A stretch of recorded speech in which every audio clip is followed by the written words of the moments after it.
12장 1절 말씀 보시겠습니다. 우리 하나님 말씀 구약성경 욥기 32장 1절 말씀입니다.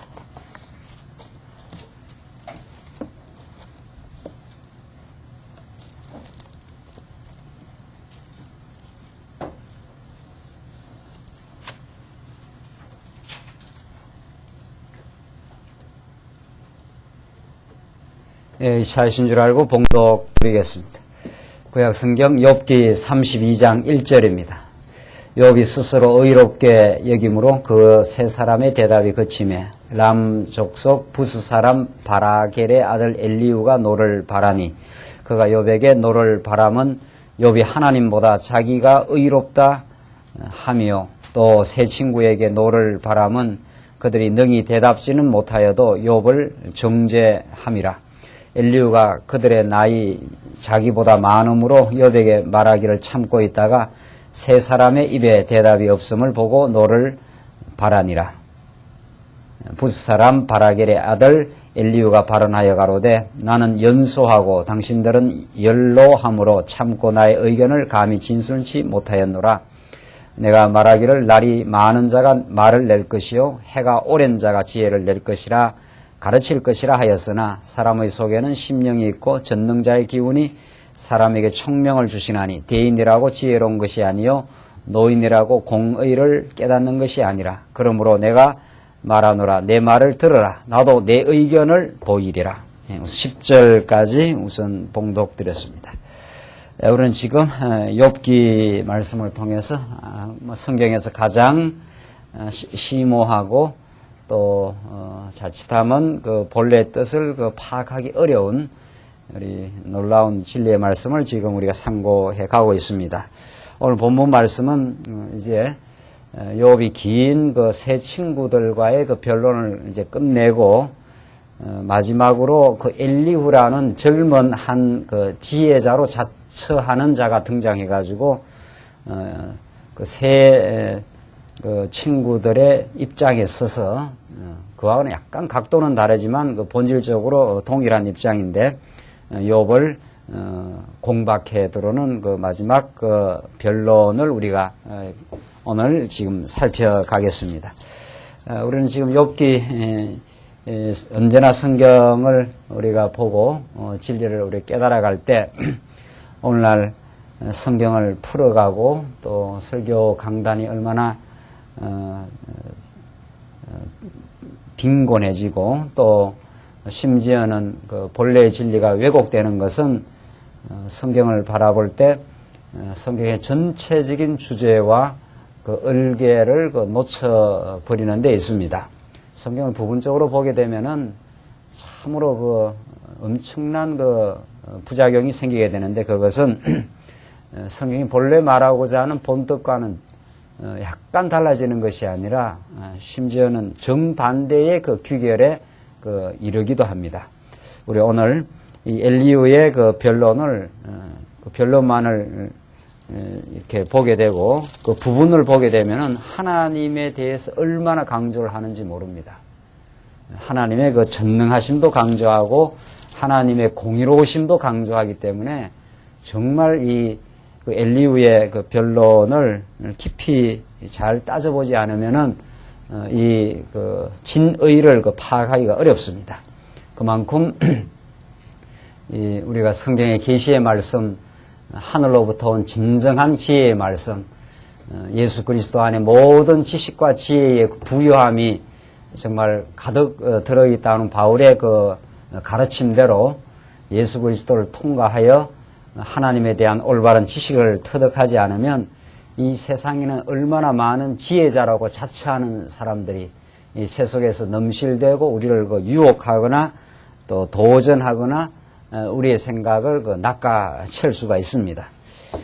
오늘 요즘 최근에 그 김수환 추기경 그 신드롬이 생겨날 정도로 지금 엄청난 그 한국 사회의 그 파문과 충격을 일으키고 있는데 정말 그가 사회적 차원에서 영향을 끼친 것이 분명하고 또 이 한국 사회의 어떤 민주화라든가 이런 데 미친 실제적인 영향을 우리는 부인할 필요는 없는 겁니다. 뭐 그것이 그런 게 있는 거지요.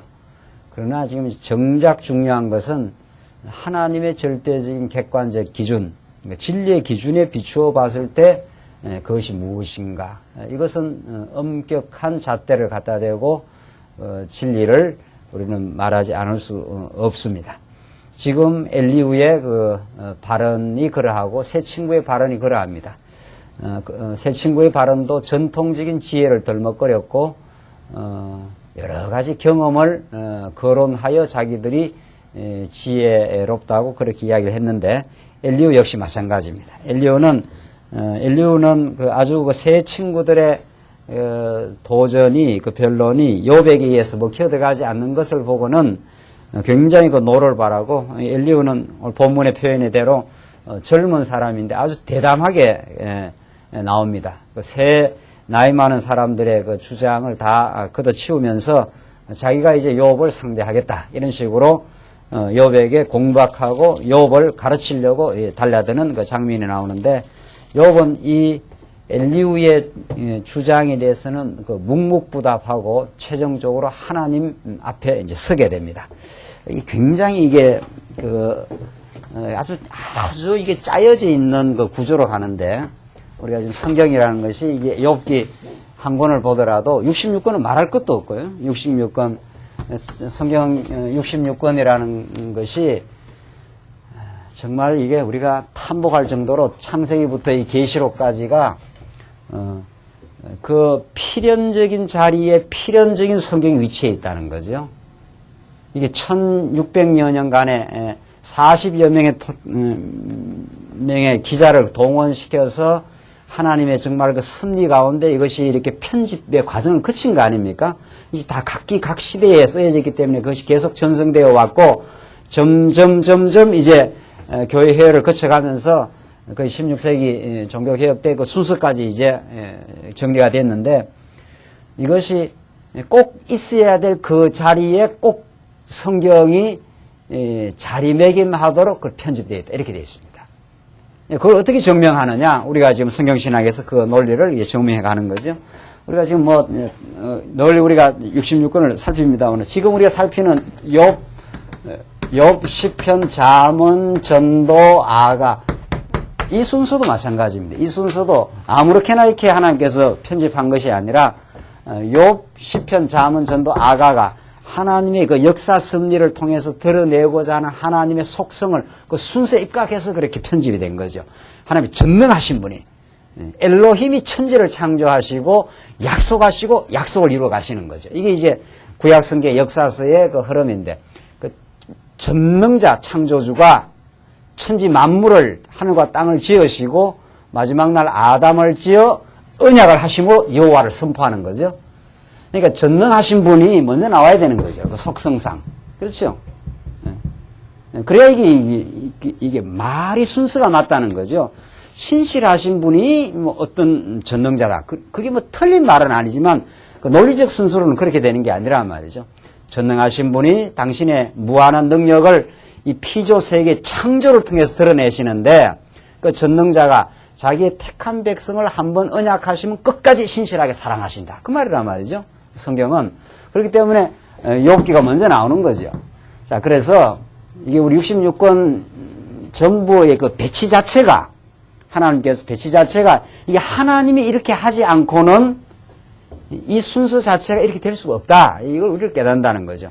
이런 우리가 진리를 자꾸 깨달아 간다는 것은 여러분과 저의 삶이 어느 시기에 어떤 부모 밑에서 어떤 환경 속에서 어디에 살도록 오늘 이 광야교회 이 자리까지 하나님이 작정하신 뜻 가운데 가장 하나님의 선하신 뜻을 따라서 우리가 배치되고 필연적이 있어야 될 그 자리에 있게 하셨다. 이런 뜻입니다.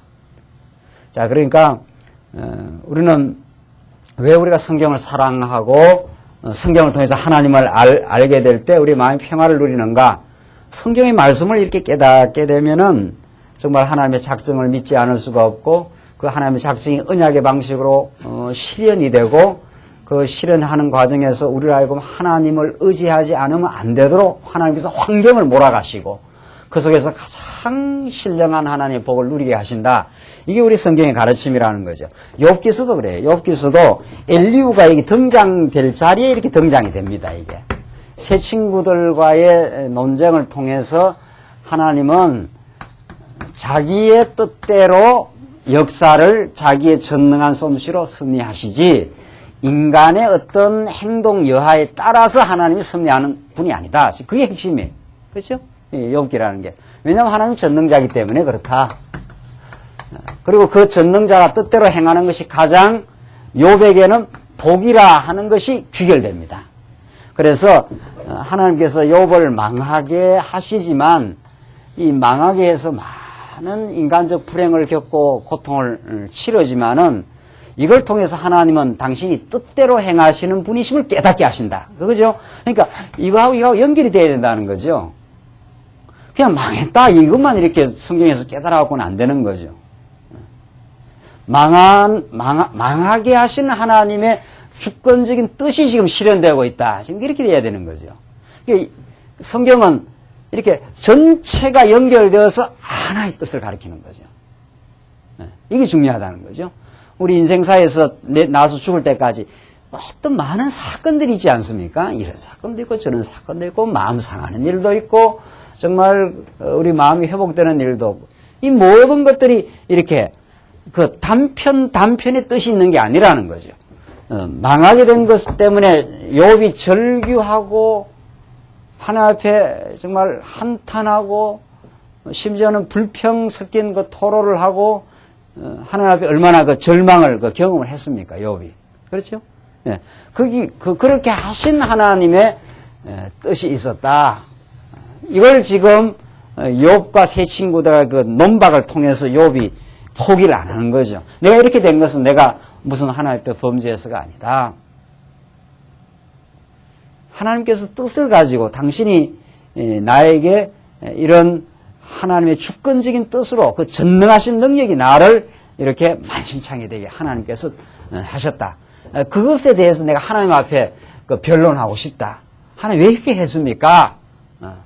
하나님 분명히 내가 범죄한 어떤 잘못의 대가로 어떤 인과 응보로 이런 일이 일어난 것이 아니다. 그러나 친구들은 이제 내가 잘못해서 그렇다는 거죠. 그러니까 회개하라 지금 이런 거죠. 그럼 하나님이 복을 주신다 이래 된다는 거죠.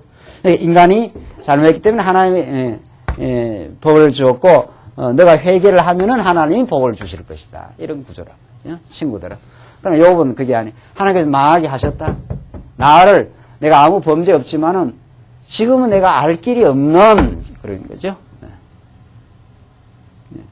여러분과 제가 지금 진행되는 모든 일, 우리는 궁극적인 뜻은 알죠. 하나님이 여호와시다. 이 전능자가 여호와시다. 이게 이제 궁극적인 주제인데 이 삶의 과정에서는 우리는 끊임없는 질문과 탄식으로 이어질 수가 있는 거죠.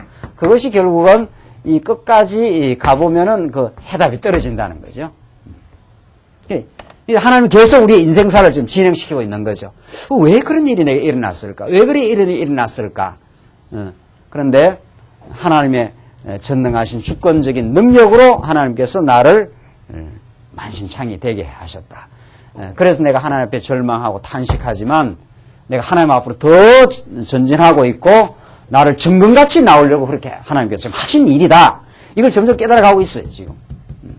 그리고 마지막에 가서 총체적으로 깨닫는 거죠. 예. 그래서 우리 인생사가 그런 거죠. 지금도 하나님께서는 미래의 일을 모르잖아요. 지금 어떻게 지금 진행될지를 모르는 그 모든 남겨진 우리 인생사에 뭐 10년이 남을 수도 있고 5년이 남을 수도 있고 30년이 남을 수 있는 그 미지의 세계를 우리가 계속 전진하고 있는데 그 모든 것들이 하나님의 뜻을 지금 이루어가며 최종적으로 영원한 복을 우리에게 이루시려고 하나님은 망하게도 하실 수 있는 분이시다. 지금 그렇게 지금 섭리해 가는 거죠.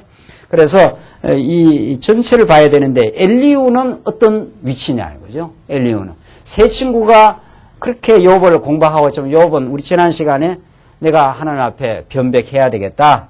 내 그 정당함을 변호를 해야 되겠다. 내가 불의를 행한 적이 없다. 그러나 하나님이 나를 이렇게 만신창이 되게 했다. 하는 것이 욥의 자기 변호였습니다. 예. 상당히 정당한 변호인 거죠. 그러나 친구들은 그게 틀렸다는 거 아니었습니까? 그러니까 그걸 옆에서 객관적으로 이렇게 듣고 있다가 세 친구와 욥이 이렇게 논쟁을 하는 것을 객관적인 거리에서 이렇게 보고 있다가 이제 엘리후라는 사람이 끼어드는 겁니다. 마지막으로. 끼어드는 장면입니다. 이게 왜 끼어드느냐 말이죠. 이게 아주 재미난 우리 부분이에요.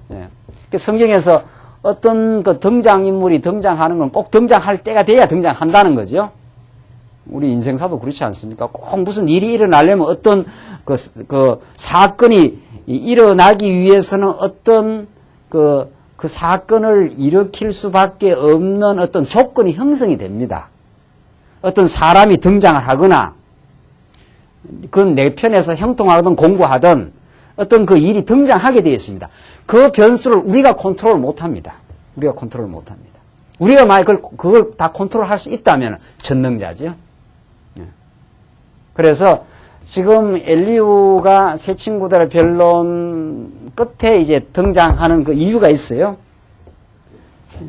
이게 흥미진진합니다, 그야말로. 그렇지 않습니까, 여러분들? 엘리후가 왜 등장하느냐 말이지. 세 친구 지금 변론으로 끝나고 욥이 그 앞에서 길게 변호를 했거든요.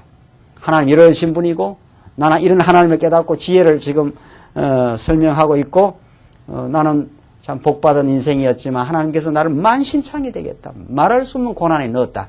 그러나 나는 하나님 앞에 정당하고 순결하다. 이렇게 길게 욥이 다 자기 변호를 했단 말이죠. 그런데 엘리후가 마지막 등장해서 한 번 더 욥을 몰아가는 거죠. 그런 모습이 나오는데 한번 읽으면서 엘리후의 의미를 한번 보십시다. 엘리후 발언의 의미를. 욥이 스스로 의롭게 여김으로 그 세 사람의 대답이 그침에 람 족속 부스 사람 바라겔의 아들 엘리후가 노를 바라니 그가 욥에게 노를 바라면 욥이 하나님보다 자기를 의롭다 하며 엘리후가 듣고 있다가 화가 났다는 거죠.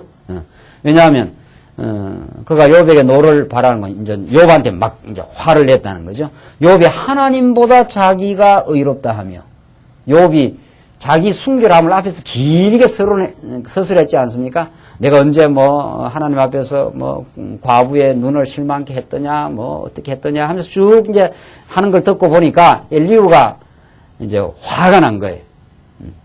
그 화가 났다는 건 궁극적으로 세 친구 입장과 궁극적으로는 동일한 입장입니다.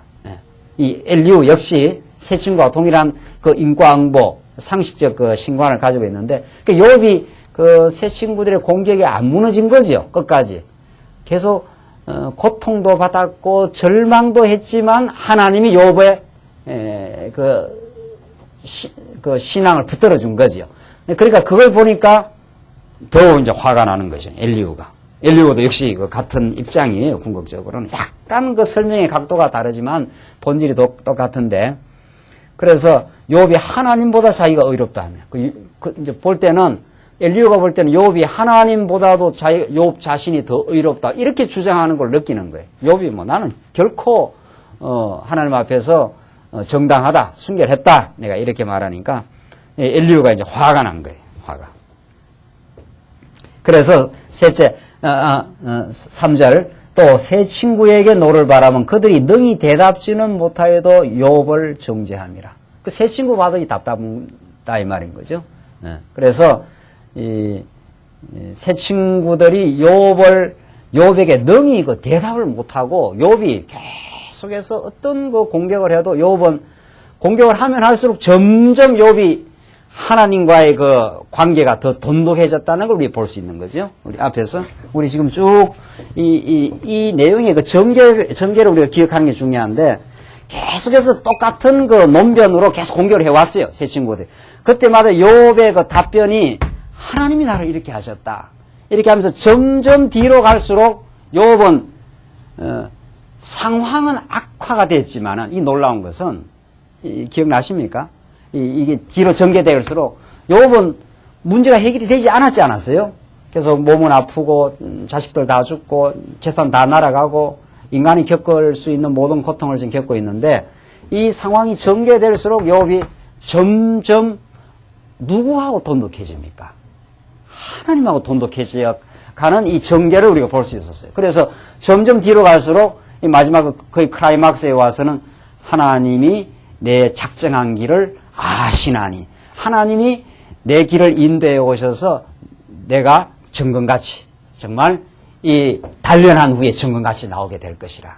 이렇게 욥이 이 세월이 가면 갈수록 이 말입니다. 이게 공격을 받으면 받을수록 상황이 바뀐 건 없지만은 상황이 더 공고했기 때문에 욥은 점점 하나님과의 관계가 더 돈독해져 간 거지요, 지금. 그게 엘리후가 보고 이제 공격을 하는 거예요. 다시 화가 나서. 이게 중요해요. 욥기의 전체적인 이 흐름을 우리가 잡는 게 필요해요. 욥기 어떤 한 부분을 딱 떼가지고 이렇게 우리가 공부하는 게 아니라 망하게 하나님께 하셨지만 하나님은 당신의 뜻대로 하셨고 수많은 세상의 도전으로부터 이런 뜻입니다. 새 친구들의 도전이라는 건 수많은 유대주의라든가 세속주의라든가 공중권세 잡는 악한 영들의 도전이 우리 삶 속에 늘 있지 않느냐 말이죠. 그게 있어서 공고를 우리가 겪긴 하지만 우리의 신앙은 더 단련되고 더 정금같이 나오게 만드시고 욥이 최종적으로 자기의 순결을 고백하는 그렇게 하나님 만들어 가신다는 거죠. 이게 욥기의 흐름입니다. 그러니까 이게 하나님의 언약 백성들을 우리 이 고난 많은 세상 가운데 두신 이유라는 거예요. 그 이유가 없이 그 이유를 우리가 확인해야 우리가 살아갈 그 의미가 있는 거죠. 자, 그래서 이 새 친구들에게도 이 엘리후는 이제 공격을 했습니다. 새 친구들이 시원찮게 공격을 해가지고 욥이 지금 항복 안 한다 지금 그 말 아닙니까? 그래서 4절 엘리후가 그들의 나이 자기보다 많음으로 욥에게 말하기를 참고 있다가 세 사람의 입에 대답이 없음을 보고 노를 바라니라. 그러니까 엘리후는 젊은 그 아주 대담하게 자기가 지혜자로 젊은데 나이가 젊은데도 자기가 온 세상 진리를 다 터득하고 있다 이래 등장을 합니다. 지금 엘리후가. 그래서 그 4절에 보면 엘리후가 그들의 나이가 자기보다 많음으로 욥에게 말하기를 참고 있다가 나이 많은 사람들이 이제 논박을 하기 때문에 자기가 젊은 사람이 나서지 않고 그래 참다가 욥이 대답하는 걸 이 세 친구가 답을 못하는 걸 보고 이제 자기가 등장한 겁니다. 이제 엘리후가 마지막으로 이제 등장 인물이 이제 된 거예요. 그래서 6절 부스 사람 바라겔의 아들 엘리후가 발언하여 가로되 나는 연소하고 당신들은 연로함으로 나는 젊고 당신들은 나이가 많으므로 참고 나의 의견을 감히 진술치 못하였노라. 내가 말하기를 날이 많은 자가 말을 낼 것이요 해가 오랜 자가 지혜를 가르칠 것이라 하였으나 사람의 속에는 심령이 있고 전능자의 기운이 사람에게 총명을 주시나니. 내가 나이는 젊지만 핵심을 말하면은 전능자의 기운이 사람에게 총명을 주어 내가 지혜를 내가 말하겠다. 지금 그러면 뜻입니다. 9절 대인이라고 지혜로운 것이 아니니 노인이라고 공의를 깨닫는 것이 아니라 이 뭐 나이가 많다고 공의를 깨닫는 것이 아니다. 이렇게 하면서 이 젊은 엘리후가 아주 이게 대담하게 지금 등장하는 겁니다. 그러므로 내가 말하노니 내 말을 들으라. 나도 내 의견을 보이리라. 이렇게 해서 32장부터 이게 얼마나 긴지 모릅니다. 32, 33, 34, 35, 36, 37장까지 장장 6장에 걸친 긴 그 서술을 합니다. 그것이 나중에 하나님이 엘리후에 대해서는 평가조차도 안 해버립니다. 나중에 이제 마지막에 하나님께서 욥에게 이제 복을 베푸실 때 이제 마지막 그 복을 베푸시는 몇 장이죠? 38장부터 42장까지 이게 이제 마지막 이게 클라이막스인데 복을 베푸실 그 장면이 하나님이 직접 이제 욥에게 등장하면 욥이 참 하나님 앞에 나아가기를 원했잖아요. 내가 지금 고통을 겪었는데 새 친구가 나를 너무 공박을 합니다. 내가 하나님의 그 재판정 앞에 나아가길 원합니다. 욥이 여러 차례 그 말을 했습니다.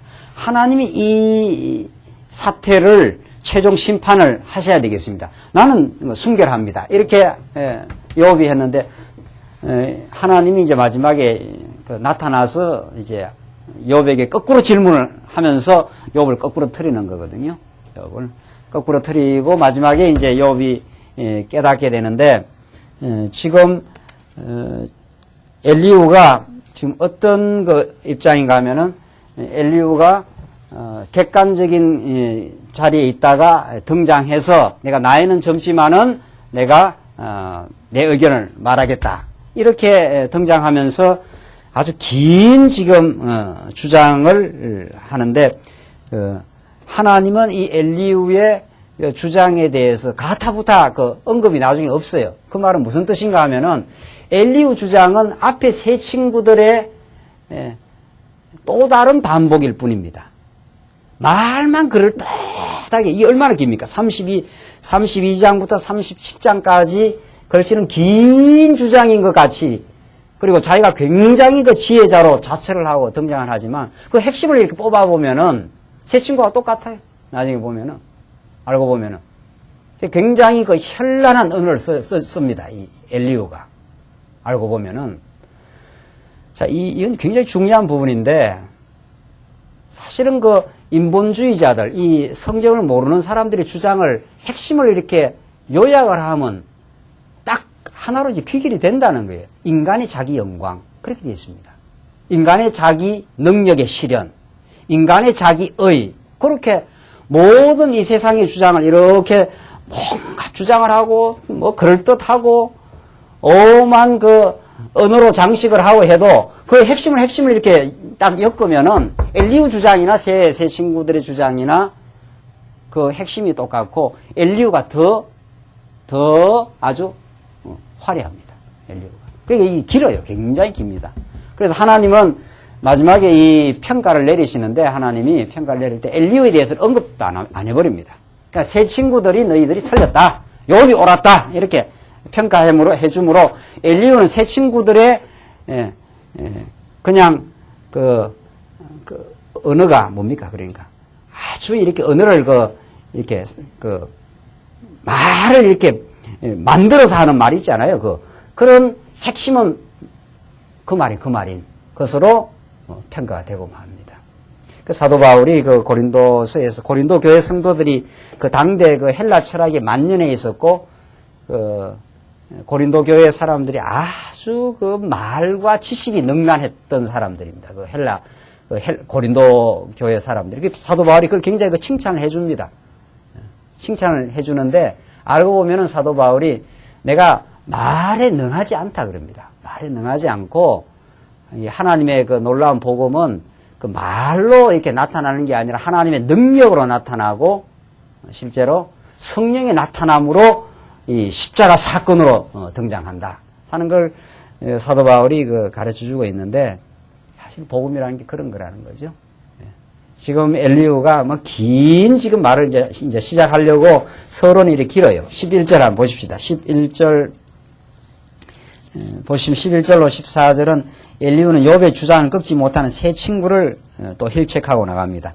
내가 당신들의 말을 기다렸고 당신들이 할 말을 합당하도록 하여 보는 동안에 그 변론에 내 귀를 기울였더니 자세히 들은즉 당신들 가운데 욥을 꺾어 그 말을 대답하는 자가 없도다. 이 세 친구들을 지금 힐책하는 장면이죠. 당신들이 혹시라도 말하기를 우리가 지혜를 깨달았구나. 그를 이길 자는 하나님이시요 사람이 아니라 하지 말지니라. 그가 내게 말을 내지 아니하였으니 나도 당신들의 말처럼 그에게 대답지 아니하리라.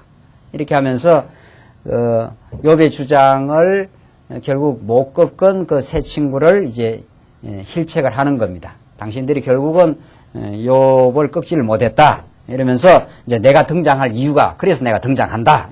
그 말이죠. 15절로 22절 보면은 엘리후가 기다릴 수가 없고 가슴이 터질 것 같다고 말합니다. 그게 도저히 못 견디겠다. 이렇게 하면서 이제 엘리후가 등장을 합니다. 그들이 놀라서 다시 대답하지 못하니 할 말이 없음 이러구나. 그들이 말이 없어 가만히 서서 다시 대답지 아니한 적 내가 어찌 더 기다리랴 하면서 내가 도저히 못 참겠다 하면서 엘리후가 이제 등장을 하는 겁니다. 나도 내 본분대로 대답하고 나도 내 의향을 보이리니 내게 말이 가득하고 내 심령이 나를 강박함이라. 보라 내 가슴은 봉한 포도주 같고 내 새 가죽 부대가 터지게 됨 같구나. 내가 도저히 말 안 하고는 못 견디겠다. 지금 그런 편이죠. 내가 말을 발하여야 시원할 것이라. 내 입을 열어 대답하리라. 나는 결코 사람의 낯을 보지 아니하며 사람에게 아첨하지 아니하나니 이는 아첨할 줄을 알지 못함이라. 만일 그리하면 나를 지으신 자가 속히 나를 취하시리로다. 뭐 자기 변호까지 다 해가면서 나는 뭐 결코 아첨은 안 하고 내가 진짜 지혜를 내가 말해서 새 친구들이 대답 못한 진짜 내가 지혜를 욥에게 말해주겠다. 이렇게 등장하는 거죠. 이 세상은 참 말이 너무 많아서 문제인 거죠.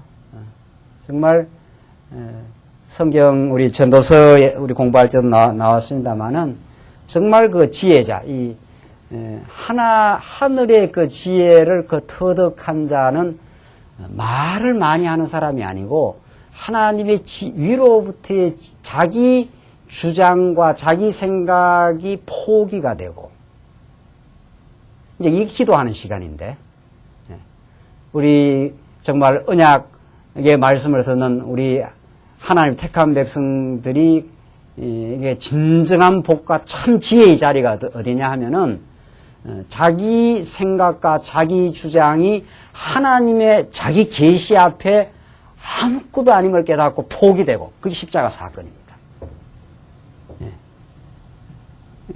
하늘의 그 당신의 주장을 할 수 있는 그분이 이제 낮아지시고 우리 대신 그 묵묵부답하게 고난받으며 십자가에 죽는 자리란 말이죠. 그렇게 해서 그것이 우리에게 생명의 부활이 되고 우리가 새로운 인생이 된 거죠.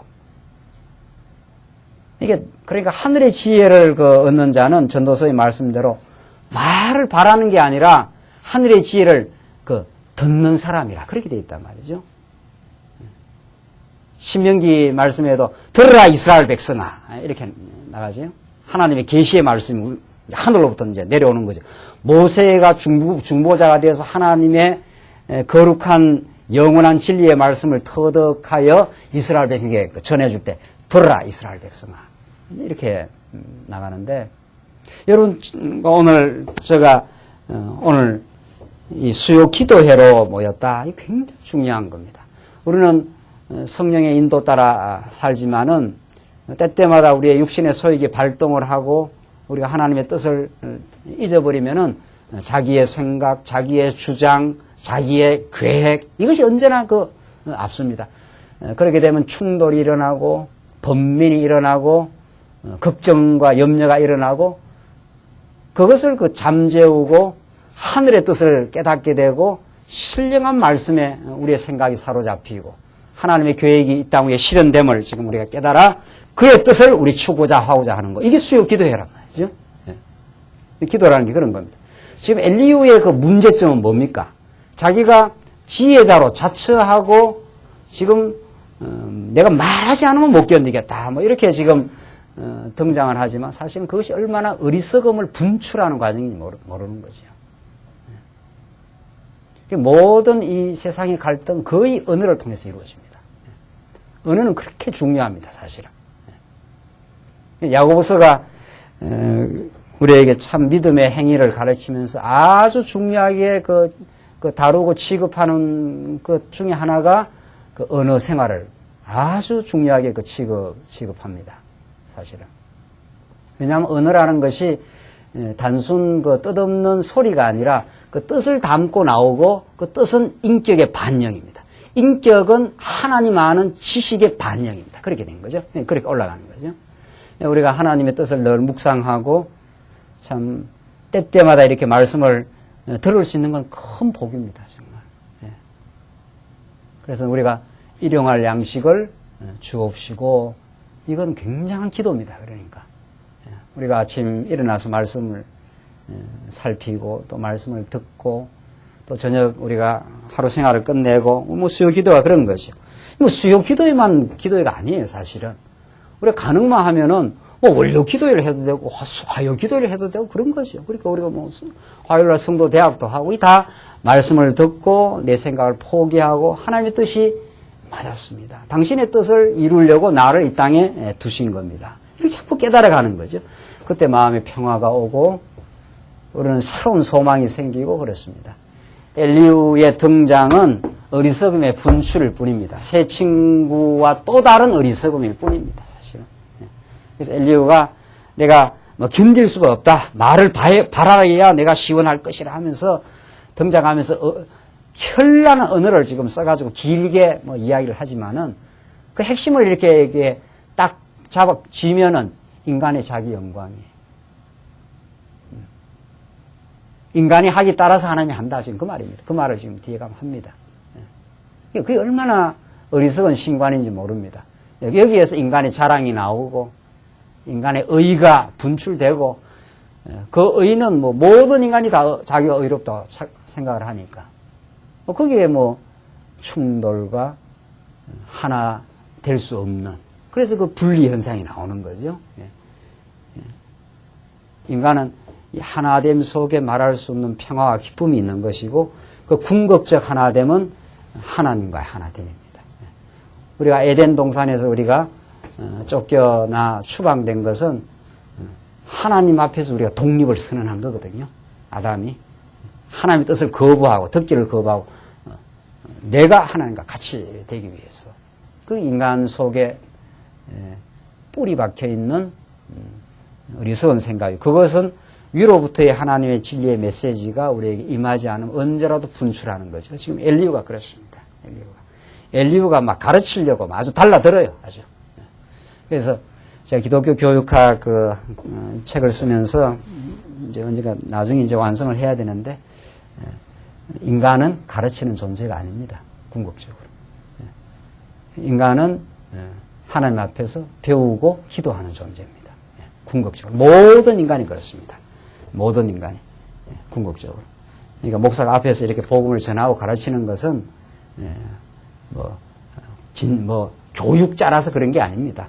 하나님이 성령이 우리의 스승이 되셔서 우리의 깨달음을 주시고 그걸 선포할 뿐입니다.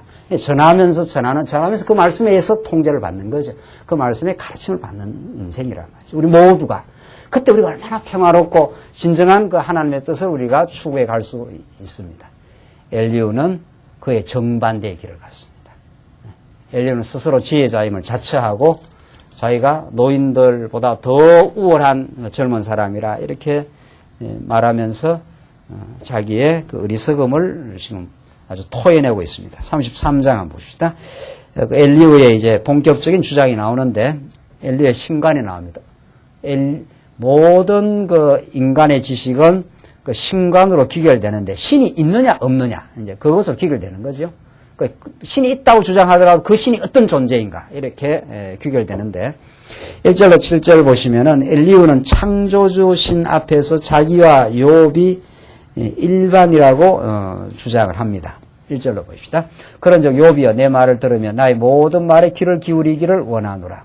나오잖아요. 나의 모든 말에 귀를 기울이기를 원하노라. 자기 주장을 하기 시작하는 거죠. 내 말을 들으라 지금 그 말입니다. 내 말을. 내가 입을 여니 내 혀가 입에서 동하는구나. 내 말이 내 마음의 정직함을 나타내고 내 입술이 아는 바를 진실이 말하리라. 하나님의 신이 나를 지으셨고 전능자의 기운이 나를 살리시느니라.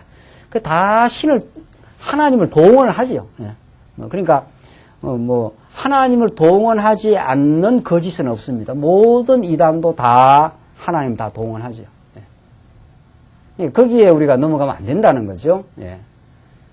그들이 동원하는 하나님이 구체적으로 어떤 하나님이냐 이걸 우리가 누구라도 신이 어떻다 마음의 귀에서도 알라라는 것이 그 신이에요. 전능자라는 뜻이에요. 그 신이 우리는 참 놀라운 사실은 그 신이 바로 여호와시다 이렇게 문장으로 우리는 진리가 나타난 거예요. 그냥 신이다 이렇게 해서 되는 게 아니고 신에 대한 어떤 서술을 이제 한 거예요. 성경은. 그 여호와가 그리스도를 보냈다. 지금 그렇게 됩니다. 그리스도를 통과해야 그리스도를 통해서라야 아버지를 알게 되어 있습니다. 왜냐하면 그 그리스도가 하나님을 보여주는 아들이기 때문에 하나님 아들이기 때문에.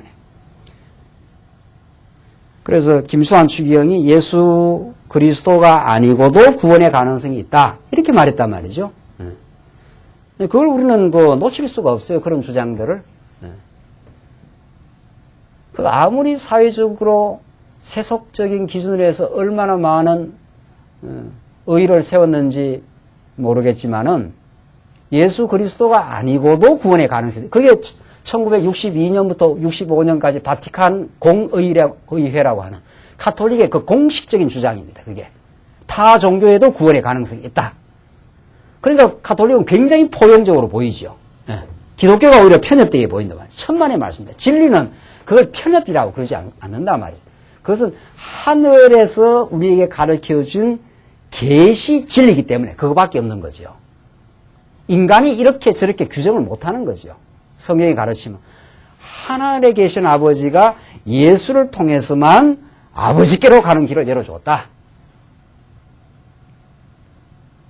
세상에 천하 없는 사람이 주장을 해도 성경이 가르치는 주장만이 우리는 옳다고, 그 길만이 우리의 참 생명의 길이라고 믿는 거죠. 지금 아무리 엘리후가 신을, 하나님을 동원한다고 동원되는 게 아니라는 거죠. 그 동원된 그 하나님이 바로 여호와시다, 여기까지 나가야 진리예요. 그냥 우리가 하나님을 믿는다 이래서는 안 된다는 거죠. 그냥 예수를 믿는다 이래서는 안 된다는 거예요.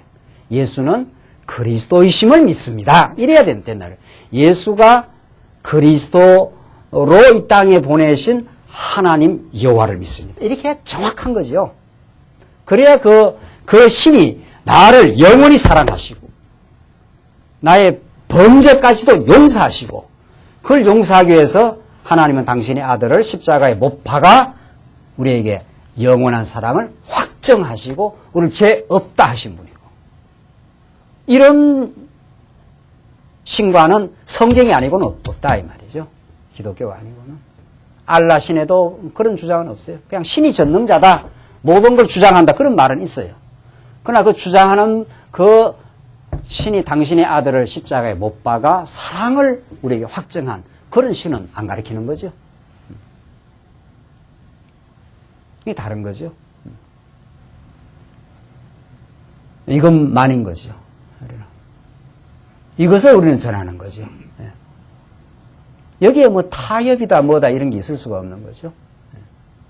하나님이 진리로 우리에게 선포해주고 가르쳐 주셨기 때문이다, 이렇게 되는 거죠. 그래서 엘리후가 하나님의 신 운운하면서, 전능자의 기운 운운하면서 이 사전에 나오는 대로 이렇게 동원해도 그것이 바른 신관이 아님을 뒤에 가면 나옵니다. 이제 더 분명하게. 5절, 내가 할 수 있거든 일어서서 내게 대답하고 내 앞에 진술하라. 나와 내가 하나님 앞에서 일반이니 나도 흙으로 지으심을 입었은즉 내 위엄으로는 너를 두렵게 하지 못하고 내 권세로는 너를 누르지 못하느니라. 뭐 어쩌고 저쩌고, 욥 너하고 다 내가 하나님 앞에서 일반이고 피조물이 아니냐, 뭐 오케이. 예. 뭐 다 피조물인 거 인정한단 말이죠. 예. 그러나 그걸로는 그런 전능자 하나님으로는 하나님을 설명한 게 아니에요. 예. 마음에서도 신을 전능자라 그래요. 창조주라 그런단 말이죠. 그러나 그 창조주가 당신의 아들 그리스도를 보내야, 그리스도를 보냄으로 당신의 사랑을 확인해요. 그러니까 지금 엘리후도 이런 신과는 말하고 있는 거죠. 그러니까 끝까지 들어봐야 돼요. 예, 끝까지. 정말 어떤 신을 말하고 있는 건지. 8절을 봅시다. 8절로 12절, 엘리후는 욥에게 하나님은 사람보다 크시다고 주장합니다. 요 말만 들으면 맞습니까? 안 맞습니까? 맞죠. 뭐 하나님이 사람보다 크다는 말을 뭐 틀렸다 할 수 있겠느냐. 그 굉장히 그 하나님에 대해서 하나님이 어떠하심을 굉장히 잘 설명하는 것처럼 보여요. 이런 말만 들으면. 8절, 내가 실로 나의 듣는데 말하였고 나는 내 말소리를 들었느니라. 이러기를 나는 깨끗하여 죄가 없고 허물이 없으며 불의도 없거늘. 이 욥이 하는 이야기입니다. 나는 내 말소리를 들었느니라 이러기를, 9절에 나오잖아요. 나는 깨끗하여 죄가 없고 허물이 없으며 불의도 없거늘 하나님이 나를 칠 틈을 찾으시며 나를 대적으로 여기사 내 발을 착고에 채우시고 나의 모든 길을 감시하신다 하였느니라. 이게 욥이 한 이야기거든요. 나는 하나님 앞에 범죄가 없는데도 하나님께서 언제나 나를 칠 틈을 찾고 나를 대적같이 여겨가지고 나를 굉장히 힘들게 했다. 착고에 치였다는 건 완전히 새서랑으로 그냥 묶듯이 나를 고난 가운데 가두어 놓았다. 그 말이거든요. 그러니까 지금 엘리후가 하는 말이 내가 내게 대답하리라. 이 말에 내가 의롭지 못하니 하나님은 사람보다 크심이니라. 하나님은 사람보다 크고 전능한 분인데 내가 의롭지 못하다. 그러니까 마찬가지 엘리후도 욥이 불의하다. 죄가 있어서 이렇게 망했다. 이걸 결국은 설명하기 위해서 뭐 하나님 어쩌고 저쩌고 많이 하나님 위해서 지금 서술을 하는 거란 말이죠. 그러나 이 신관은 제대로 된 신관이 아니에요. 반쪽 신관이고 더 나아가면 궁극적으로 잘못된 신관이에요. 그냥 잘 봐줘서 반쪽이고 궁극적으로는 알라 신도 마음의 신도 전능자라고 그러니까 반쪽은 맞는 것 같지 않나요? 그러나 그리스도가 없기 때문에 그는 참 여호와가 안 돼요. 여호와가 아니에요. 그게 거짓이에요. 그게 궁극적으로. 그래서 여러분들 정말 우리가 이 진리 판단이라는 건 이렇게 엄격합니다. 정말. 사도 바울이 진리에 대해서는 아주 추상 같습니다. 진리를 깨달아가는 성도들의 미숙과 실수에 대해서는 한없이 포용하고 한없이 화해의 길을 요청하고 또 그래야 되겠죠. 우리 인간이 미숙하기 때문에. 그러나 진리가 무엇이냐, 진리가 무엇이고 거짓이 무엇이냐 이렇게 했을 때는 거기에는 타협이 있을 수 없는 거죠. 하나님이 여호와시다. 이 명제를 우리는 포기할 수 없단 말이죠. 그분이 예수는 그리스도로 보냈다. 여기에만 구원의 길이 있다. 이렇게 되는 거죠.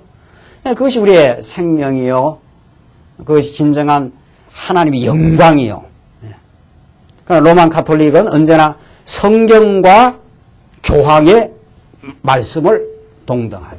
이게 교황이 신적이에요.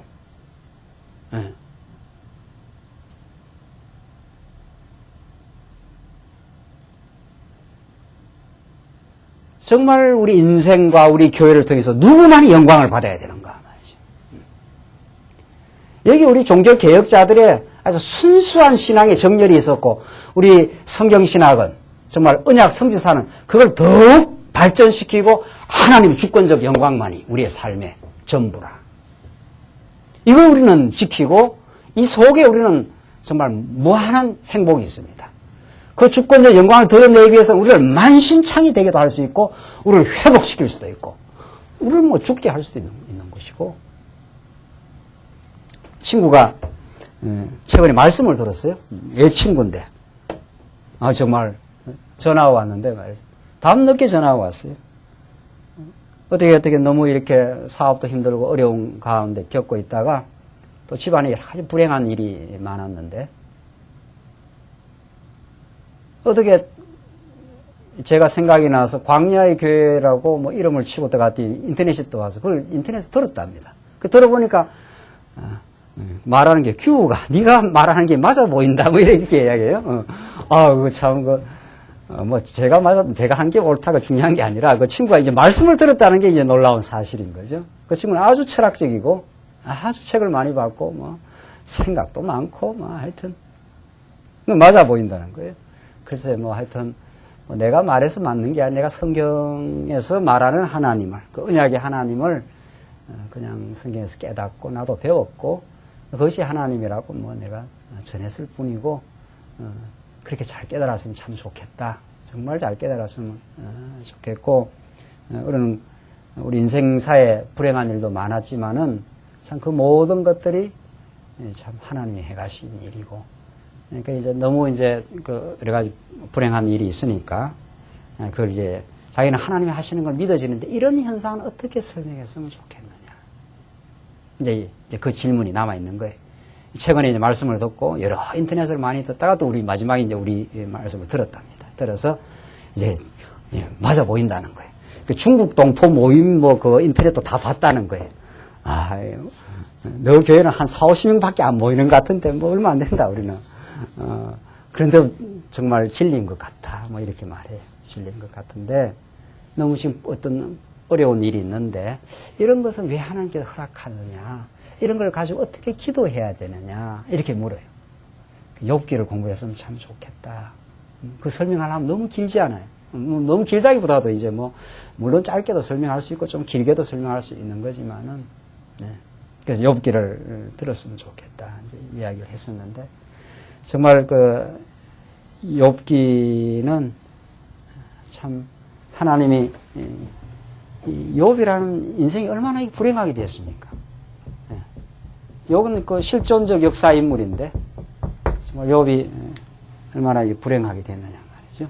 하나님 이 일을 거치면서 얼마나 많은 하나님의 정말 신실하심을 가르쳐 줬고 그의 최종적으로 전능하심을 가르쳐 줬고 그가 욥을 끝까지 복주시는 여호와 하나님이심을 가르쳐 주는 겁니다. 최종적으로.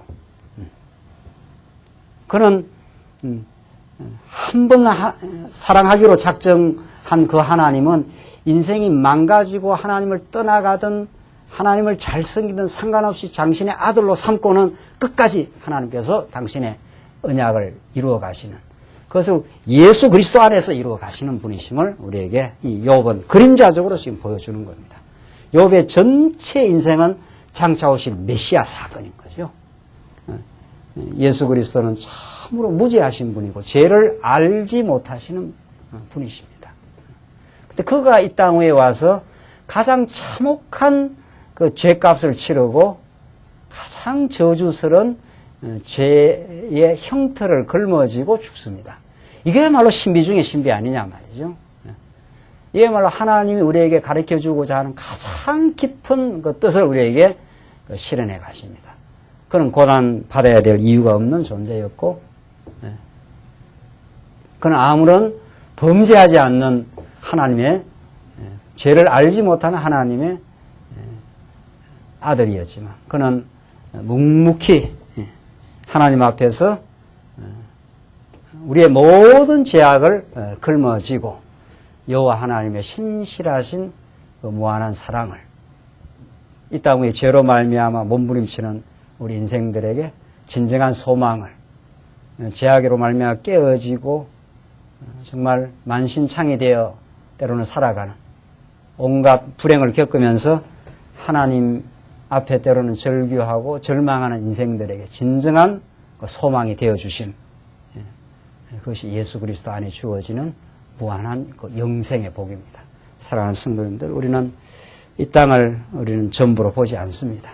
이 땅에서 무엇을 겪어도 하나님은 우리를 정금같이 점점 하나님께서 우리를 단련시켜 가시고 세상은 알지 못하는 하나님과의 그 소통, 하나님과의 하나됨, 그 하나님의 무한한 용서와 사랑을 우리가 경험하게 될 때 우리는 이웃과 점점 하나 되어가는 깨어진 관계를 참으로 회복하고 이웃을 용납하고 수용해가는 그리스도의 마음을 실현해가는 그래서 세상이 알지 못하는 참된 하나님의 나라를 이 땅에 이루기를 간절히 소원하는 그 소원이 우리에게 참으로 있습니다. 오늘 이 엘리후의 마지막 이 변론을 욥은 묵묵히 그냥 묵묵부답하고 하나님 앞에 나중에 서게 됩니다. 하나님이 욥에게 수많은 질문을 통해서 욥을 거꾸로 틀이고 마침내 욥으로 하여금 그 청량할 수 없는 하나님, 그러니까 깊고 깊은 뜻을 가지고 욥에게 가장 아름다운 길로 인도하신 하나님을 욥은 깨닫고 그 앞에 한없는 그 감사와 찬양을 돌리게 됩니다. 우리 인생이 그렇습니다. 우리가 그 깊은 하나님의 섭리 가운데 한 걸음 한 걸음 우리의 삶이 너무도 복되게 진행되고 있습니다. 기도하십시다. 우리 자비하신 하나님 아버지, 욥의 모든 것을 섭리하시면서 하나님을 가르쳐 주시는 하나님, 우리 그 하나님 이제 머리로만 아니라 가슴으로 뜨겁게 받아들이고 그렇게 살게 하시옵소서. 예수님 이름으로 기도합니다. 아멘.